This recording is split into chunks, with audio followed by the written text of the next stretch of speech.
Nagbabalik na naman ang inyong tagapaglingkod ng mga balita at pawang katotohanan lamang. Naging mainit nga usapin sa mundo ng social media. Talaga naman kinakastigo na nga ang mga bayarang mga kalesbuhan na ito dahil kinover up na naman ang isang sangkot sa mga pulburo. Dito nga natin makikita na talagang nadadamay na ang mga inosenteng tao. Ngunit wala pa rin ginagawa ang mga kalesbuhan na ito, kung di puro pagko-cover up na lang sa kanilang ginagawa. Ngayon nga ay talagang sinasabon na nga sila ni Senador Bato de la Rosa dahil hindi na makatarungan ang kanilang ginagawa sa kanilang mga kapangyarihan. Ngayon nga ay patuloy ang imbestigasyon at pinag-uusapan na nga ito sa Senado. Kaya naman talagang sangkot ang matataas na mga opisyales dito. Kaya naman talagang hindi nga nila tinatantanan ang mga politiko ng mga men in uniform na ito. Dagdag nga ng maraming netizen na dinunugisan na lamang nila ang uniforme ng mga ibang pulisan na gumagawa ng kanilang mga tungkulin.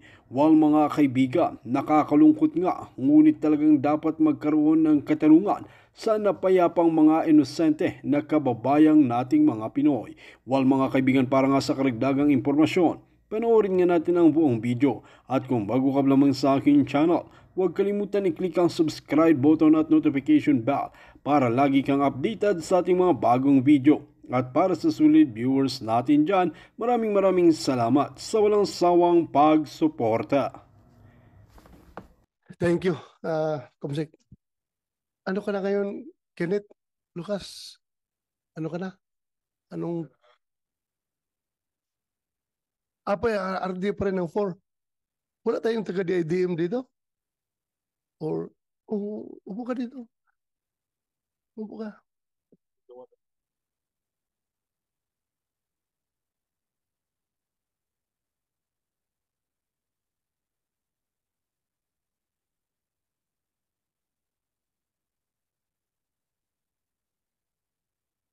Last January 29, an American Airlines plane and Black Hawk helicopter collided over Washington, D.C. Among the reported casualties is our very own Police Colonel Perhinto Malabid Jr., the current chief of the PNP Supply Management Division. Tanggapin po ninyo ang buong puso kong pakikiramay sa pamilya at mga naulila ng ating kasamahan sa serbisyo. Police Colonel Malabid was reported to be on an official trip for a pre-delivery inspection of armored vest for the PNP. He was fulfilling his duty to ensure that our men and women in uniform are well equipped and ready to serve. Today, in honor of Police Colonel Malabid, we follow his footsteps, his dedication. Let us craft a law that will grant the PNP and its personnel the protection they deserve in performing their sworn duty to serve and protect. Sa pagdinig na ito, gusto nating malaman kung ano ang maaari pa nating gawin para maiangat ang moral at kapakanan ng ating PNP. Ang pagpapatupad ng batas ay hindi lamang trabaho o profesyon na ginagawa ng ating mga kapulisan. Ito ay isang bukasyon na kanilang niyayakap sa araw-araw. Sapat lamang na ating pagtutuunan ng pansin ang mga panukalang makatutulong sa miyembro ng ating kapulisan. In addition to the PNP bills, we also consider the amendment to the anti-hazing law, a measure that was crafted in 1995 and amended in 2018 to prohibit any form of hazing. Notwithstanding our campaign against hazing, we still hear unfortunate stories of its victims whose lives have been either scarred and, for the worst part, taken away. Through the bills under consideration for this hearing, we hope to achieve two goals at once. We seek to enhance the performance and uplift the morale of our PNP uniform personnel. Likewise, we want to attract qualified and competent individuals to the PNP. With this, I am looking forward to a fruitful and productive discussion with our resource person. Thank you. For orderly conduct of today's hearing, we will divide the agenda into three parts. PNP-related bills, Senate Bill 1249, 1586, 912, 718, 307, 1822, and 1096. We're going to hear from the PNP, AFP, PNP first, then AFP, then followed by NCIP, followed by DILG, DBM, NAPOLCOM, and other resource persons present. Then the second part is the amendments to the anti-hazing law, or the Senate Bill number 2271. So, may we hear from the PNP? Napag-aralan ba niyo ito? Itong mga bills na ito?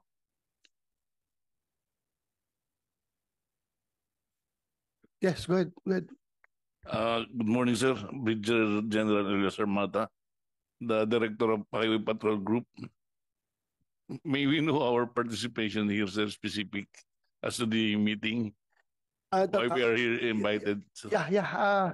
Aside from this bill, aside from this bills under consideration, and as part of our oversight function over the PNP, we would like to know yung nagtanong ka lang na rin naman, unahin natin yung concern mo, yung mga ginagawa ninyong measures para mapigilan yung ang dami ng disgrasya dyan sa Marilaki Highway. At yan ay laman ngayon at dami ng nagkukomento bakit tila mahina ang law enforcement natin pagdating sa area na yan. Ang dami ng mga namatay na tila nag-exhibition ng mga riders to the detriment not only of themselves, kundi pati na rin yung ibang riding public na who are after for safety, and yung pati bystanders at pedestrians lives are endangered by these people who seem to be, I don't know, for content purposes, ginagawa na ito sa social media para kumita. We don't care whatever their motives are. What is important is that we have to restore order along that national highway ng Marilaki para maiwasan na yung mga future accidents. So, may we know from General Mata, ano nang ginagawa? Thank you, sir. Since I assume as the Director of the Highway Patrol 2 weeks ago, that was my one of my guidance to my Regional Chief, the Highway Patrol 4A, as well as the Provincial Highway Patrol of Rizal, to be strict on the implementation of laws in that area. Because there's a lot of time na I view also in the blog of mga motorists na what is happening I know already what is happening in Marilaki. Unfortunately, nasa bayan, sir. But right now, we are coordinating and collaborating with the LTO, the LGU, for the enhancement of even the DPWH, for the enhancement ng engineering ng lugar, whether we have to put rumble strip or CCTV, just like an EDSA, that doesn't have to be no contact policy. We will have CCTV for speed limit of the highway itself. Kasi mabilis naman, sir, makita nyo uninhabited yung lugar. Kaya they are natitempt sila na maglaro doon sa lugar na wala nakakakita eh. Kaya nga, I think yung approach natin pag ano na CCTV, yun nga, ma-record sa CCTV, pero yeah, patay na, na-disgrasya na. What we think, I think the best solution there is police presence in that area. I think, General Lucas, you want to say something? Thank you, sir. Good morning, everybody. On the part of PRO 4A, Calabarzon, I designated the Provincial Director of Rizal PPO as the lead unit para pagtuunan po yung Marilaki. We submitted, the Provincial Director of Rizal PPO submitted a proposal to the province of Rizal para gumawa ng interagency task force involving DPWH, the LGU, and the PNP. On the part sa PNP, it will involve the Highway Patrol, the RMFP, the PMFC, and the police station covering the entire Marilaki. Naisubmit po natin yan last week po sa province, and we are waiting for the approval. And as of last week, we designated a permanent personnel para bantayan po yung kahabaan ng Marilaki. Of course, kasama na po dyan yung HPG natin. Andun na po yung RMFP tsaka yung local police natin. However, kahit na po may police doon, sir, kung minsan itong mga motorista natin, ang bibilis talagang magtakbo. Pag nakita yung checkpoint o yung mga kapulisan natin, mag-i-slow down ang mga yan. And pag nakalagpas na uli, haharurot na uli po yan. I think 3 years or 4 years ago, the PNP suggested na maglagay yung DPWH ng yung strip na goma, sir, para hindi bibilis yung pagtakbo. However, ang sabi ng DPWH, para baka magkaroon pa rin ng aksidente kasi yung mga truck na papaakyat, babagal naman yung takbo nila. So baka hindi makaahon, biglang aatras naman yun. So magkakaroon pa rin ng aksidente. With that, sir, yung mga police po na andun is permanent na po, hindi na po natin iiwanan yung whole stretch ng Marilaki. That's all, Your Honor. Thank you. Very good. Kung naka-fix na yun doon at hindi lang naka-fix, kundi active talaga. Active, lalo-lalo na pag weekends, no? Alam natin yan yung, wag rin natin, please don't get me wrong, na parang higpitan na natin ang husto na hindi na mag-enjoy yung mga leisure riders na dumadaan dyan. Dahil pag weekend talaga, yan yung pinaka parang pang-release ng tension ng mga leisure riders, mag-enjoy sa lugar. Yan, napakaganda ang kalsada, magandang palibot, very green. So, wag naman natin gawin na very unattractive na yung Marilaki Highway to the the law-abiding motorist. Di ba? Friendly pa rin tayo, pero we have to be strict in the enforcement of the law dahil nga para maiwasan yung disgrasya. Yun lang ang sa akin. Ako, I am using also that highway pag weekend. Nagra-ride rin ako dyan. Kaya feel ko, ramdaman ko kung ano yung kaligayahan, kasiyahan ng isang rider makadaan sa lugar na yan. Pero yun lang, hindi ba iwasan yung sinasabi natin na I hate to use the term kamuti riders. May kamuti riders talaga na walang total disregard of safety. Isipin mo yung mga nasa National Highway ka, mag-Superman ka na yung paa mo para Superman ka na lumilipad na wala ng control. Anong control niya ngayon doon sa foot peg sa kuan? Number 1, balance. Number 2, control mo doon sa brakes at saka sa gear sa baba. Wala ka ng control dahil ang paa mo nasa malayo. So these are reckless forms of riding. Ito dapat ang bantayan ninyo dahil ito talaga nagkukusa aksidente. So, yung mga suggestion ninyo, anyway, alam naman natin, di ba, Highway Patrol, what are the 3 E's of traffic management? Director ng Highway Patrol, itanungin natin, what are the 3 E's of traffic management? Enforcement, education, and engineering. Ha? Engineering. Oh, yun. That's why engineering is vital talaga, sir. Oh, vital. You leave it to the DPWH. Yes, DPWH. Yung 3 E's na yan, yes. ang pinaka-concern ng Highway Patrol is enforcement. So Yes, diyan sir. kayo mag-focus ngayon. Huwag kayo mag-suggest ng about engineering. Let the DPWH do their job dahil alam rin natin na may mga maraming consideration, technical consideration. Kagaya nung sabi nyo kanina na maglagay ng mga Rumble barriers dyan, baka akala ninyo yun ay nakakatulong sa enforcement ng batas. But then again, na-sacrifice ang safety dyan dahil magiging traffic hazard yan yung sa iba. Lalong-lalo na yung nga, sabi nga, yung mga hirap na hirap umakyat dyan, mas lalong babagal yung sakyan nila. Baka may tendency pa na atras yung sakyan dahil sa sobrang bagal, mawalan ng momentum. So, enforcement, education, engineering. and engineering. Enforcement, Highway Patrol. Yes. Engineering, DPWH.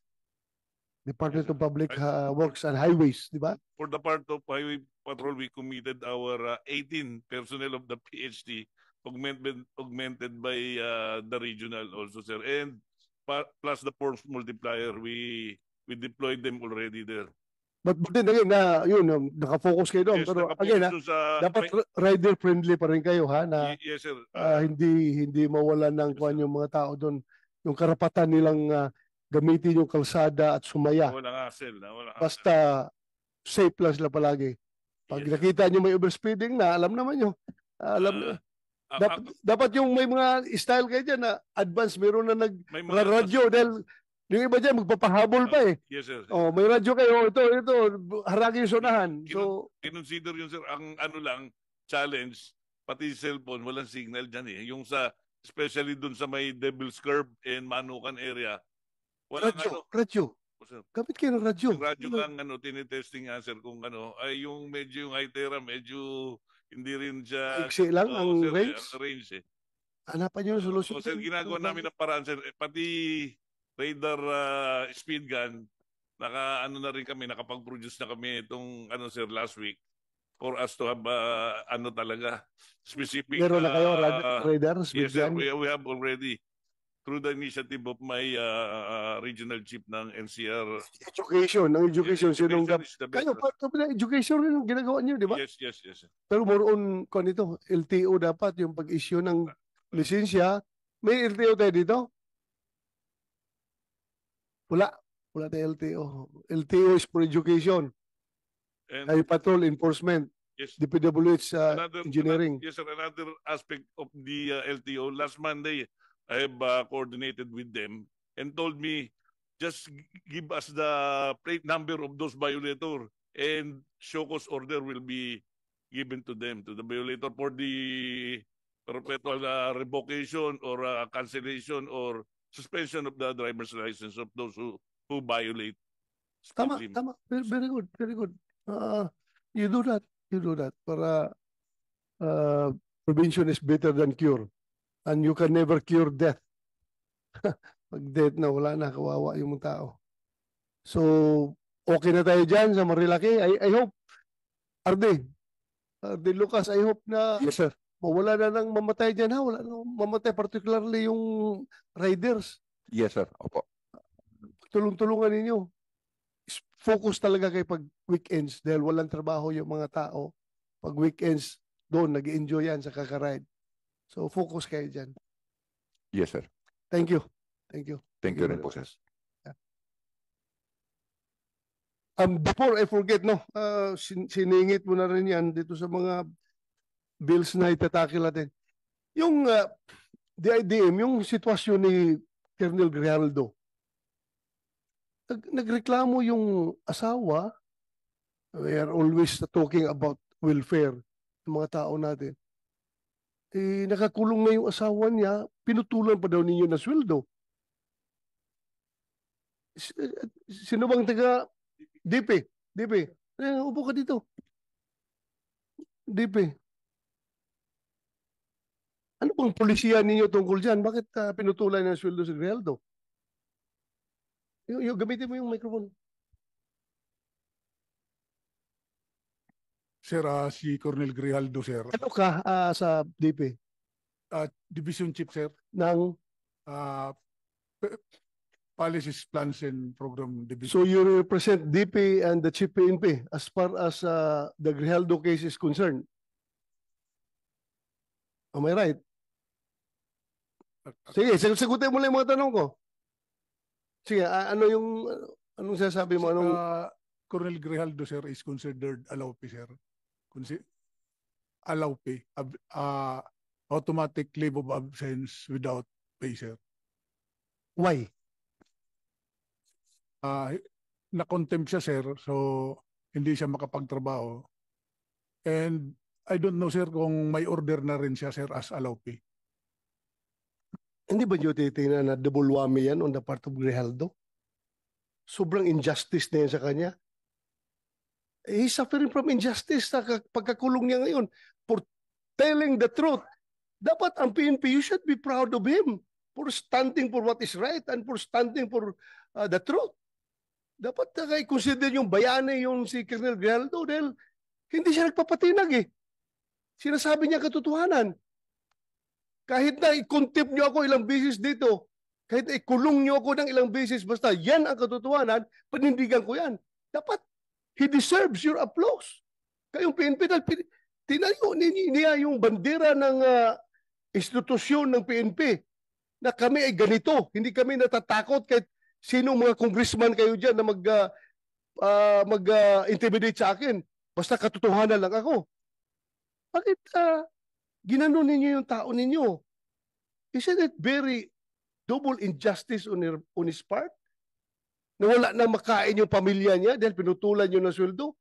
Hindi naman niya, he did not violate any law. To tell you frankly. Ay, i-interpret na ninyo yung batas to the detriment of your people? Ganun ba yun? You should implement, you should interpret your policies to the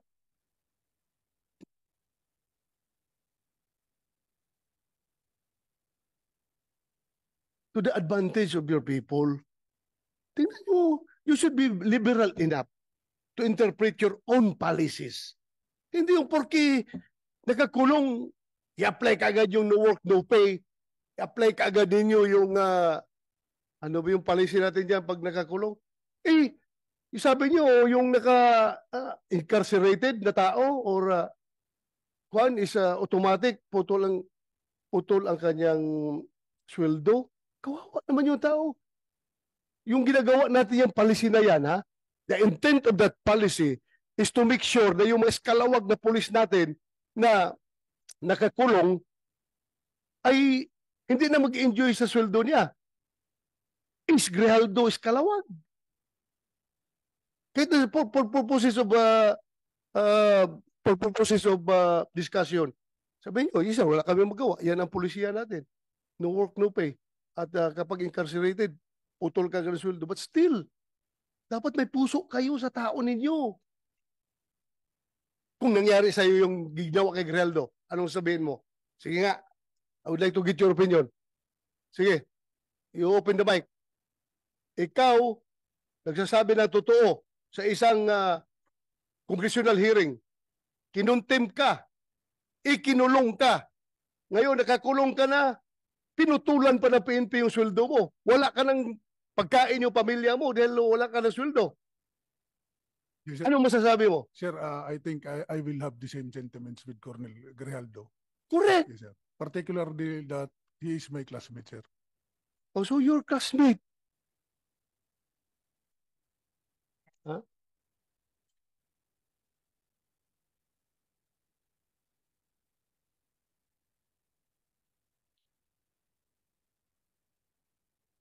Oh, alam mo, kayo dapat dapat manindigan kayo para sa tao ninyo. Not even the House of Representatives, not even the Senate could force you to do injustice to your people. That is double injustice. Ang ginagawa ninyo. Tumayo kayo. Ano lang sabihin ng mga patrolman ninyo ngayon doon sa baba? Ganito na lang among PNP, walang bayag. Kinakawawa na nga kami. Kinakawawa pa kami ng sariling ahensya namin. Kapaka-heartless naman ninyo kapag ganun. So, classmate mo si Grijaldo. So, ano ngayon? Hindi kayo naawa.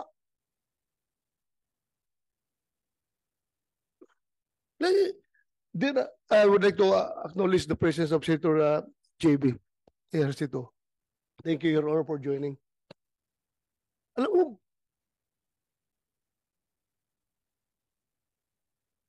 that is why I required the Chief PNP to be here. I would like him to explain his side properly. Dapat. Because as a commander, it's very basic. Dalawa yung ating function as a commander. Number one is the accomplishment of the mission. And number two is the welfare of our men. Dalawa yan. Magkatabi yan. Accomplishment of the mission, welfare of our men. Anong welfare ang ginawa niyo kay Grijaldo?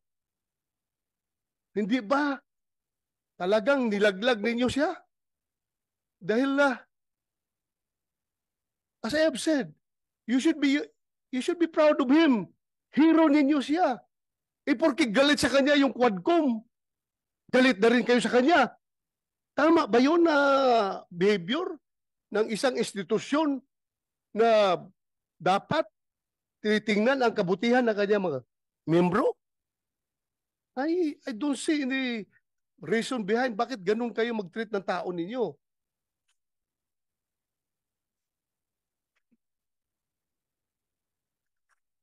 Yes. Can we get your opinion?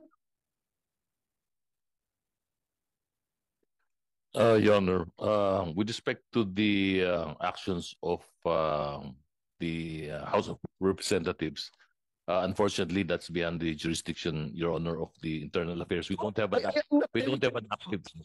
That meron kayong control doon sa Quadcom. Wala kayong control, but you have control to your own policies sa pag-apply niyo sa tao niyo, sa polisiyan ninyo. Yes, Your Honor. To that end, Your Honor, we have not, so far as Internal Affairs Service is concerned, we have not instituted or recommended as of yet, Your Honor, any disciplinary action on arising from the proceedings in the House of Representatives, Your Honor.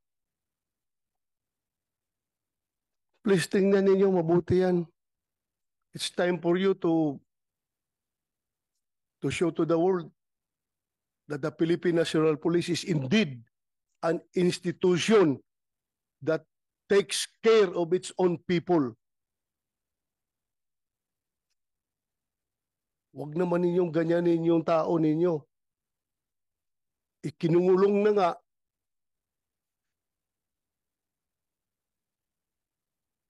Sobrang injustice na experience niya ngayon, putulan pa niyo ng sweldo. Paano ang pamilya niya? Paano yung pag-aaral ng pamilya niya? Paano yung pagkain nila pang araw-araw? Wala na siyang sweldo. Okay lang sa akin yun kung iskalawag yung tao. Kung ninja cup yung tao, go ahead. You punish him. Pero for standing for the truth, for doing what is right, and for not giving in to the intimidations na ginagawa sa kanya ng Quadcom. Kayo rin, sasakay rin kayo sa Quadcom na pati sweldo niya, puputulin ninyo. You should be liberal enough to interpret your own policy to your people. Kayo ba sa armed forces? Ganun din kayo? Kapag ang tao ninyo ay nakulong, na-contempt, puputulan rin nyo na sweldo?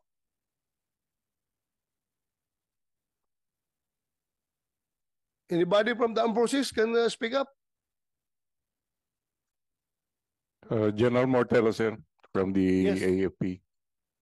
In our case, sir, it's all based on the legal requirements of to discipline our people. So it's all within the bounds of